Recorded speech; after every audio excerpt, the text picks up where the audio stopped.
ઘટનાને લઈને સુરતમાં પણ તબીબો હડતાલ પર ઉતર્યા છે। બીજી તરફ ચોમાસાની ઋતુમાં રાજ્યમાં રોગચાળો વકર્યો છે। એક તરફ હડતાલ અને બીજી તરફ બીમારી, જેના કારણે દર્દીઓ હેરાન પરેશાન થઈ રહ્યા છે। સુરત સિવિલ હોસ્પિટલમાં તબીબોની હડતાલના કારણે દર્દીઓને ભારે હાલાકીનો સામનો કરવો પડી રહ્યો છે।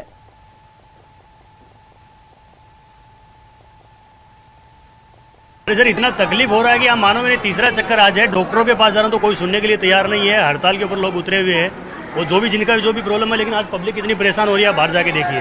पश्चिम बंगाल में रेसिडेंट डॉक्टर पर रेपी हत्यानी घटना बनी, जेना पड़घा देशभर में पड़ता जोवा मळ्या छे। खूब ज मानवता शर्मसार करनारी घटना है। पीड़िता माटे न्याय आपवा माटे शहरना तमाम रेसिडेंट डॉक्टरो हड़ताल करीने बैठा है। चौक्कस विरोध करवानी एक रीत होय, न्याय मांगवानी एक रीत होय छे, पण दृश्य जोई शकाय के सूरतना 200 થી 300 જેટલા રેસિડેન્ટ ડોક્ટરો હડતાલ કરીને બેસી ગયા છે। ચોક્કસ એક વ્યક્તિના ન્યાય માટે હજારો વ્યક્તિને સજા આપવામાં આવી રહી છે। દૃશ્ય હોસ્પિટલની અંદરના પણ બતાવવા માંગીશ। હડતાલને લઈને આવતા દર્દીઓ ખૂબ જ પરેશાન થઈ રહ્યા છે। જે પ્રકારે હડતાલ છે, હડતાલને લઈને સારવાર માટે આવતા લોકો લાંબી કતારોમાં જોવા મળી રહ્યા છે। કેસ બારી વિભાગ હોય, દવા વિભાગ હોય કે કોઈ પણ જગ્યા હોય, તમામ જગ્યા પર આ પ્રકારની ભીડ જોવા મળે છે। દ્રશ્ય જ ઘણું બધું કહી જાય છે કે ડૉક્ટરોની હડતાલને લઈને સામાન્ય વ્યક્તિ ખૂબ જ મુસીબતમાં મુકાયા છે। કારણ કે ન્યાય માંગવાની એક રીત હોય છે, વિરોધ કરવાની રીત છે, સાથે સાથે કામ પણ તબીબોએ ચાલુ રાખવું જોઈએ, જેને લઈને દર્દીઓને અટવાવાની વારી ના આવે। પણ અહીંયા તો રેસિડેન્ટ ડૉક્ટરો હડતાલ કરીને બેસી ગયા છે, જેને લઈને હોસ્પિટલમાં આવતા દર્દીઓ સૌથી વધારે મુશ્કેલીઓનો સામનો કરી રહ્યા છે। આ વિરોધ વચ્ચે હોસ્પિટલ આવતા લોકો ખૂબ જ હેરાન અને પરેશાન થઈ રહ્યા છે। કેમેરામેન ભરત બ્રહ્મભટ્ટ સાથે કીર્તેશ પટેલ, ન્યૂઝ 18 ગુજરાતી, સુરત। આવતીકાલથી ગુજરાત વિધાનસભાના ચોમાસુ સત્ર શરૂ થઈ રહ્યું છે। આવતીકાલથી જેમાં સરકાર 5 વિધેયકો લાવશે અને આ 3 દિવસના સત્રમાં સરકાર 5 મહત્વપૂર્ણ વિધેયકો વિધાનસભા ગૃહમાં રજૂ કરવા માટે તૈયાર છે। આ વિધેયકોને છેલ્લા કેબિનેટ બેઠકમાં મંજૂરી આપી દેવામાં આવી છે અને તે દરમિયાન સંભવિત કાનૂની ફેરફારો પર ચર્ચા થશે। આ 5 વિધેયકોમાં કેટલાક મહત્વના કાયદાકીય સુધારાનો પણ સમાવેશ થાય છે। ગૃહ વિભાગ દ્વારા ભ્રષ્ટાચાર સામેની લડતને વધુ મજબૂત બનાવવા માટે ભ્રષ્ટાચારીઓની મિલકત જપ્ત કરવાની તજવીજ કરવાનું બિલ રજૂ કરાશે અને આ સિવાય કાળા જાદુને રોકવા માટે કાયદો લાવવો અને દારૂ અને ડ્રગ્સના કેસમાં પકડાયેલા વાહનોની હરાજી અંગેના કાયદા રજૂ કરાશે। મહેસૂલ વિભાગ પણ બિનખેતી માટેના પુરાવાની માન્યતાને લગતા કાયદાકીય સુધારા સાથે એક વિધેયક રજૂ કરશે। તો આ ઉપરાંત કેન્દ્ર સરકારે સંસદમાં ફોજદારી ન્યાય સંહિતા વિધેયક ગત વર્ષે પસાર કરાવ્યું હતું, જે અનુસંધાનમાં ગુજરાત સરકાર આ સત્રમાં અનુકૂળ સુધારા સાથે રજૂ કરશે।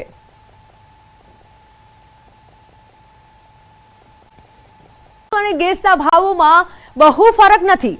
શું લગોલગ પહોંચી રહ્યા છે પેટ્રોલ અને સીએનજી ગેસના ભાવ?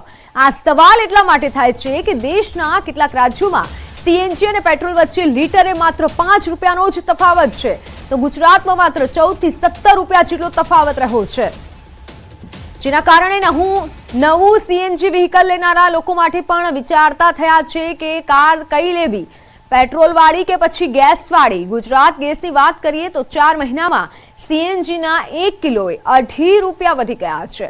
2.5 રૂપિયા વધતા 1 કિલો સીએનજીનો ભાવ 75.9 થી વધી ભાવ 77.76 રૂપિયા થયો છે।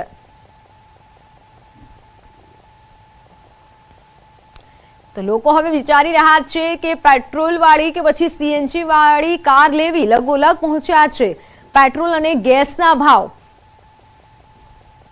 વધતા રિક્ષા અને ટેક્સી ચાલકો પર તો બોજો આવ્યો છે, પણ સાથે સાથે લોકો પણ મૂંઝવણમાં મુકાયા છે કે નવી કાર ખરીદવી છે તો કઈ કાર ખરીદાય, ગેસવાળી કે પછી પેટ્રોલવાળી। પેટ્રોલના ભાવની વાત કરીએ તો 2017માં પેટ્રોલના ભાવ 71.15 રૂપિયા હતા અને હાલમાં એટલે કે 2024માં પેટ્રોલના ભાવ 94 રૂપિયાની આસપાસ છે। જ્યારે સીએનજી ગેસની વાત કરીએ તો 2017માં ગેસના ભાવ 47.50 રૂપિયા હતા, જ્યારે હાલમાં સીએનજીના 77.76 રૂપિયા ગેસ મળી રહ્યો છે।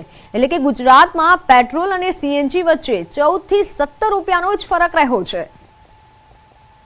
રખડતા ઢોર અંગે હાઈકોર્ટમાં સુનાવણી। સરકારે જે પગલાંને દંડ કર્યા તેની માહિતી અપાઈ। કાગળો પર બધું જ છે, રોડ પર કામ નહીં તેવું કોર્ટનું અવલોકન।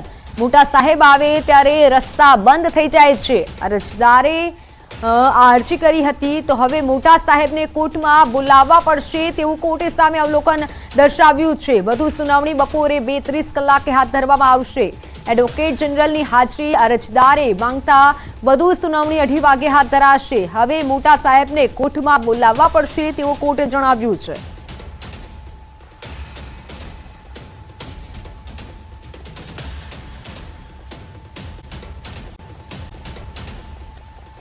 રાજ્યમાં વરસાદે લાંબો વિરામ લેતા ગરમી અકળાવી રહી છે. હાલ શ્રાવણ માસ ચાલી રહ્યો છે પણ ભાદરવાના આકરા તાપનો અનુભવ અત્યારથી જ લોકોને થઈ રહ્યો છે. છેલ્લા 4 વર્ષથી ગુજરાતમાં ઓગસ્ટમાં સામાન્ય કરતાં વધુ તાપમાન નોંધાઈ રહ્યું છે અને એમાં પણ અમદાવાદમાં ગઈકાલનો દિવસ એટલે કે 19 ઓગસ્ટ સામાન્ય કરતાં ખૂબ જ ગરમ રહ્યો. કેટલાય શહેરોમાં તાપમાનનો પારો 35 ડિગ્રીને પાર પહોંચી ગયો. અમદાવાદનું મહત્તમ તાપમાન 36.8 ડિગ્રી નોંધાયું, જે સામાન્ય કરતાં 3.5 ડિગ્રી વધુ છે. તો સુરેન્દ્રનગરમાં પણ 35.6 ડિગ્રી તાપમાન નોંધાયું. ડીસા, ભાવનગર, રાજકોટ, વડોદરાનું મહત્તમ તાપમાન પણ 35.4 ડિગ્રી નોંધાયું, જ્યારે કચ્છના કંડલા એરપોર્ટ અને ભુજનું મહત્તમ તાપમાન 35 ડિગ્રી પાર પહોંચી ગયું. અચાનક વધેલી આકરી ગરમીએ લોકોને અકળાવી દીધા. લઘુત્તમ અને મહત્તમ તાપમાન સાથે ભેજનું પ્રમાણ પણ વધુ, જ્યારે ગરમી અને બફારાથી લોકો પરેશાન થઈ ગયા હતા. તો સવાલ એ પણ થાય છે કે અચાનક ગરમી આટલી કેમ વધી ગઈ, જેનું કારણ છે વરસાદનો વિરામ. વરસાદના 2 સ્પેલ વચ્ચે લાંબા સમયનો વિરામ આવી ગયો અને છેલ્લા 20 દિવસથી વરસાદી સિસ્ટમ નબળી પડી ગઈ છે. વાતાવરણમાં ભેજ વધ્યો છે અને વાદળનું પ્રમાણ ઘટ્યું છે, જેના કારણે આકાશ સ્વચ્છ થતા સૂર્યના કિરણો સીધા જમીન પર પડે છે. સાથે ગ્રીન કવરમાં સતત ઘટાડો થઈ રહ્યો છે, જ્યારે ઈંટ કોન્ક્રીટના જંગલ પણ વધ્યા છે. શહેરોમાં કાચની બિલ્ડિંગો વધી ગઈ છે અને જેથી સૂર્ય કિરણો કાચ પર પડતા વધુ ગરમી લાગે છે. વાહનોના ધુમાડા પણ ગરમી વધવાનું એક કારણ છે. વાહનોના ધુમાડા ગરમીમાં 3 થી 4 ડિગ્રી વધારો કરે છે. ઓગસ્ટ મહિનામાં વરસાદના કારણે સામાન્ય તાપમાન રહેતું હોય છે, પરંતુ ચાલુ ઓગસ્ટ મહિનામાં મહત્તમ તાપમાન સામાન્ય કરતાં 2 થી 3 ડિગ્રી ઊંચું નોંધાયું. ગરમીથી અકળાયેલા લોકો હાલ સારા વરસાદની રાહ જોઈ રહ્યા છે.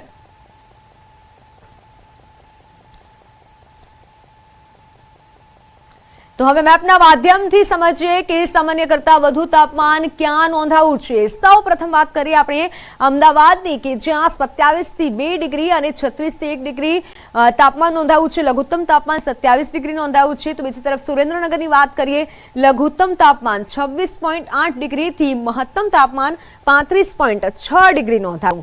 હવે વલ્લભ વિદ્યાનગરની વાત કરીએ તો લઘુત્તમ તાપમાન 27.5 ડિગ્રી નોંધાયું હતું અને આ તરફ 35.5 ડિગ્રી મહત્તમ તાપમાન નોંધાયું હતું. અને ડીસામાં પણ વધુ ગરમી નોંધાઈ હતી. લઘુત્તમ તાપમાન 27 ડિગ્રી અને મહત્તમ તાપમાન 35 ડિગ્રી નોંધાયું હતું. તો આપણે મેપના માધ્યમથી ભાવનગરનું સમજીએ તો લઘુત્તમ તાપમાન 27.3 ડિગ્રી અને મહત્તમ તાપમાન 35.4 ડિગ્રી નોંધાયું છે. રાજકોટમાં પણ ગઈકાલે વધુ ગરમી નોંધાઈ હતી. લઘુત્તમ તાપમાન 25 ડિગ્રી અને મહત્તમ તાપમાન 35.4 ડિગ્રી નોંધાયું.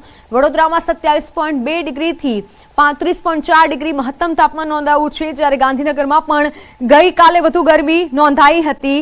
આ વાતાવરણ વચ્ચે વરસાદ શરૂ થયો. કામરેજના ધોરણ પારડી, ઘલા સહિતના ગામોમાં વરસાદ વરસ્યો. વરસાદ શરૂ થતા વાતાવરણમાં ઠંડક પ્રસરી ગઈ. ડાંગર, શેરડી, શાકભાજી સહિતના પાકને આશીર્વાદરૂપ સાબિત થશે આ વરસાદ.